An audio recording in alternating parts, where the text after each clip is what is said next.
Exodus chapter 13.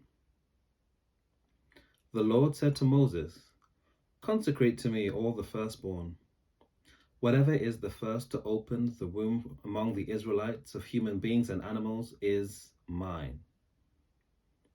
Moses said to the people, "Remember this day on which you came out of Egypt, out of the house of slavery, because the Lord brought you out from there by strength of hand. No leavened bread shall be eaten. Today, in the month of Abib, you are going out. When the Lord brings you into the land of the Canaanites, the Hittites, the Amorites, the Hivites, and the Jebusites, which he swore to your ancestors to give you, a land flowing with milk and honey, you shall keep this observance in this month. 7 days you shall eat unleavened bread, and on the 7th day there shall be a festival unto the Lord. Unleavened bread shall be eaten for 7 days. No leavened bread shall be seen in your possession, and no leaven shall be seen among you in all your territory. You shall tell your child on that day, it is because of what the Lord did for me when I came out of Egypt. It shall serve for you as a sign on your hand and as a reminder on your forehead, so that the teaching of the Lord may be on your lips. For with a strong hand the Lord brought you out of Egypt. You shall keep this ordinance at its proper time from year to year. When the Lord has brought you into the land of the Canaanites, as he swore to you and your ancestors, and has given it to you, you shall set apart to the Lord all that first opens the womb. All the firstborn of your livestock that are males shall be the Lord's. But every firstborn donkey you shall redeem it with sheep. If you do not redeem it, you must break its neck. Every firstborn male among your children you shall redeem. When in the future your child asks you, "What does this mean?" you shall answer, "By strength of hand the Lord brought us out of Egypt, from the house of slavery.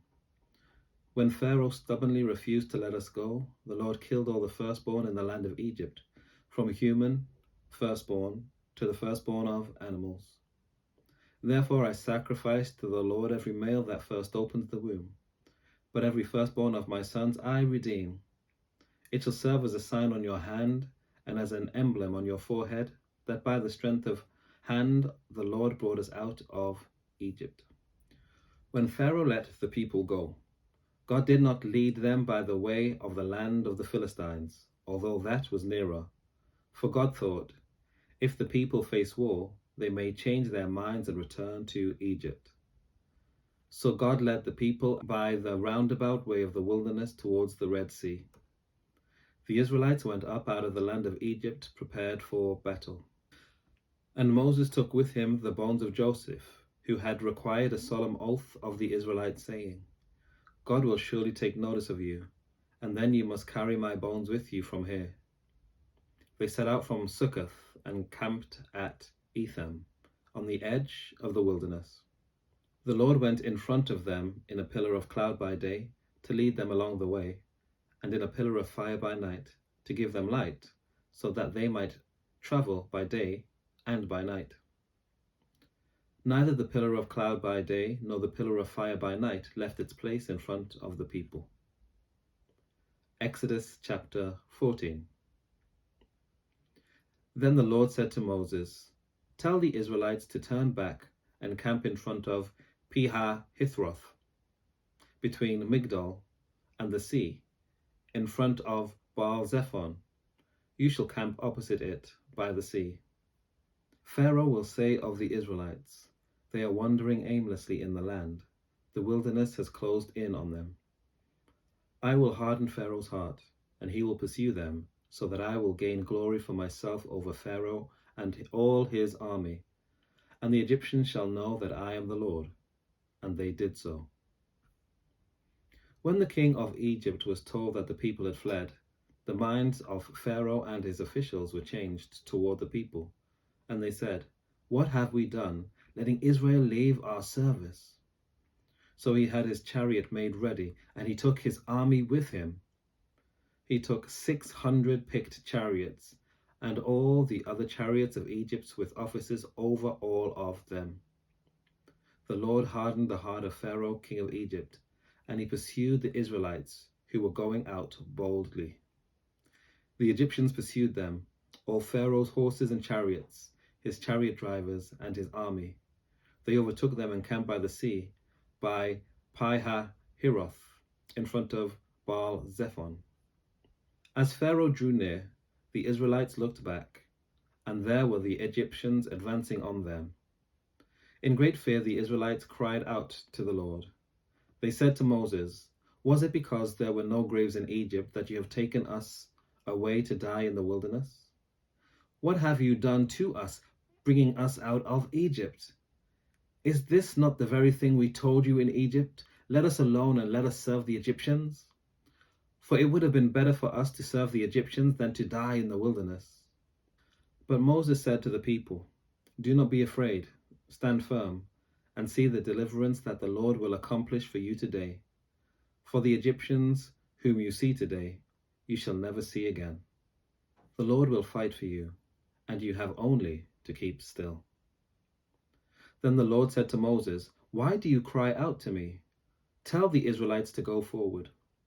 But lift up your staff and stretch out your hand over the sea and divide it, that the Israelites may go into the sea on dry ground.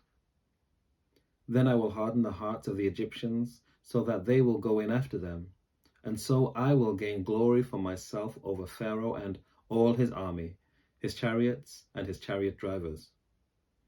And the Egyptians shall know that I am the Lord, when I have gained glory for myself over Pharaoh, his chariots and his chariot drivers." The angel of the Lord who was going before the Israelite army moved and went behind them, and the pillar of cloud moved in front of them and took its place behind them. It came between the army of Egypt and the army of Israel, and so the cloud was there with the darkness, and it lit up the night. One did not come near the other all night. Then Moses stretched out his hand over the sea. The Lord drove back the sea by a strong east wind all night, and turned the sea into dry land, and the waters were divided. The Israelites went into the sea on dry ground, the waters forming a wall for them on their right and on their left. The Egyptians pursued and went into the sea after them, all of Pharaoh's horses, chariots, and chariot drivers. At the morning watch, the Lord in a pillar of fire and cloud looked down upon the Egyptian army and threw the Egyptian army into panic. He clogged their chariot wheels so that they turned with difficulty. The Egyptians said, "Let us flee from the Israelites, for the Lord is fighting for them against Egypt." Then the Lord said to Moses, "Stretch out your hand over the sea, so that the waters may come back upon the Egyptians, upon their chariots and chariot drivers." So Moses stretched out his hand over the sea, and at dawn the sea returned to its normal depth. As the Egyptians fled before it, the Lord tossed the Egyptians into the sea. The waters returned and covered the chariots and the chariot drivers, the entire army of Pharaoh that had followed them into the sea. Not one of them remained.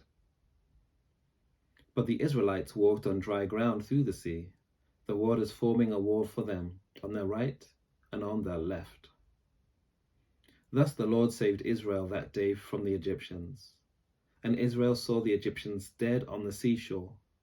Israel saw the great work that the Lord did against the Egyptians. So the people feared the Lord and believed in the Lord and in his servant Moses. Exodus chapter 15.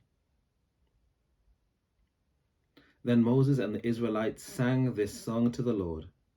"I will sing to the Lord, for he has triumphed gloriously. Horse and rider he has thrown into the sea. The Lord is my strength and my might, and he has become my salvation. This is my God, and I will praise him, my father's God, and I will exalt him. The Lord is a warrior, the Lord is his name. Pharaoh's chariots and his army he cast into the sea. His picked officers were sunk in the Red Sea. The floods covered them.